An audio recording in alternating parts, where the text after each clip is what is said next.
subscribe करें Mithila Purvanchal channel को और हमारे घंटी वाले बटन को जरूर दबाएं ताकि हमारे नए वीडियो सबसे सयेली मैया चैतमा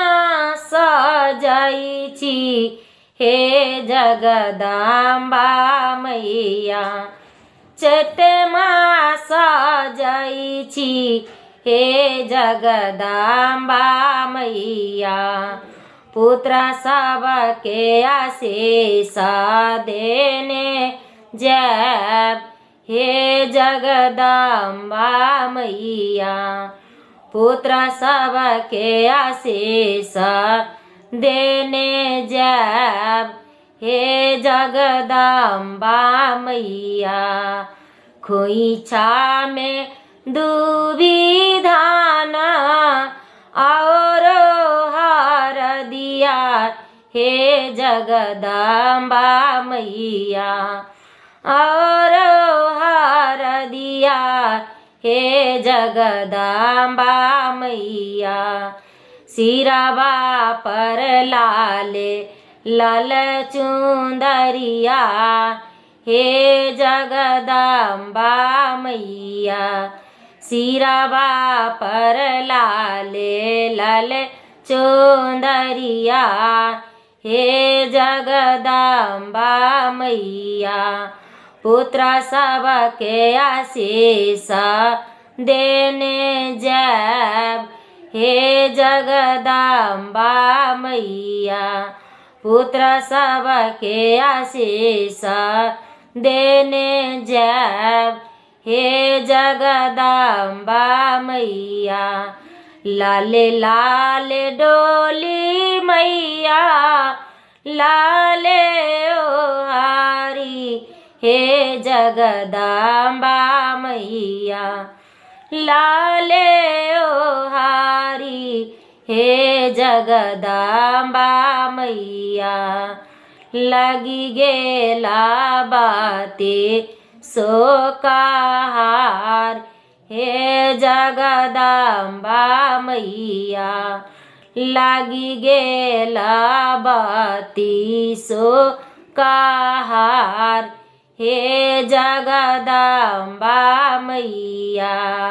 पुत्र सबके आशीष देने जय हे जगदम्बा मैया पुत्र सबके आशीष देने जय हे जगदम्बा मैया एक कोस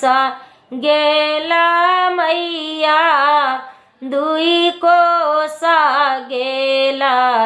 हे जगदम्बा मैया दुई कोस गेला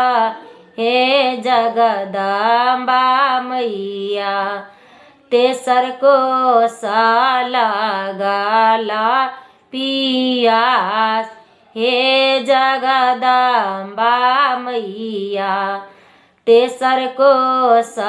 लागला पियास हे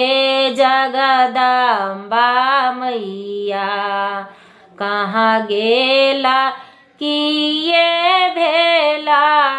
मालिन के बेटी हे जगदम्बा मैया मालिन के बेटी हे जगदम्बा मैया मैया के पनिया पियाओ हे जगदम्बा मैया मैया